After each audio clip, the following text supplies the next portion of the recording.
എല്ലാവർക്കും നമസ്കാരം. എന്റെ പേര് ജ്യോതികാന്തി. ഞാൻ വീണ്ടും പഠിക്കുന്നു. ഇന്ന് ലോക ഓസോൺ ദിനം. സെപ്റ്റംബർ 16-നാണ് ലോക ഓസോൺ ദിനമായി ആചരിക്കുന്നത്.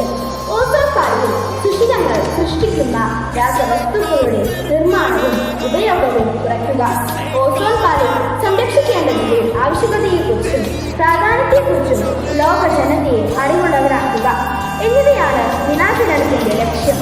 ഭൂമിയിലെ ജീവജാലങ്ങൾക്ക് ദോഷം വരുത്തുന്ന സൂര്യനിൽ നിന്നുള്ള വികിരണങ്ങളാണ് അൾട്രാവയലറ്റ് രശ്മികൾ. അന്തരീക്ഷത്തിന്റെ മുകൾ തട്ടിൽ കാണപ്പെടുന്ന ഓസോൺ സൂര്യപ്രകാശത്തിലടങ്ങിയ അൾട്രാവയലറ്റ് രശ്മികൾ ഭൂമിയുടെ ഉപരിതലത്തിൽ എത്തുന്നതിൽ നിന്നും തടയുന്നു. ഓസോൺ പാളിക്ക് നാശം സംഭവിച്ചാൽ ശക്തി കൂടിയ അൾട്രാവയലറ്റ് രശ്മികൾ ഭൂമിയിൽ എത്തിച്ചേർന്നാൽ മനുഷ്യന് മാരക രോഗങ്ങൾ വരാൻ ഇടയാകുന്നു. പരിസ്ഥിതി സംരക്ഷണത്തിലൂടെ ഒരു പരിധിവരെ ഓസോൺ പാളിയെ നമുക്ക് സംരക്ഷിക്കാം. ഇതിലൂടെ ഓസോൺ ദിനത്തിന്റെ ആവശ്യകതയെ കുറിച്ചും പ്രാധാന്യത്തെക്കുറിച്ചും സംരക്ഷിക്കേണ്ടതിനെ കുറിച്ചും നിങ്ങൾക്ക് മനസ്സിലായല്ലോ. നന്ദി.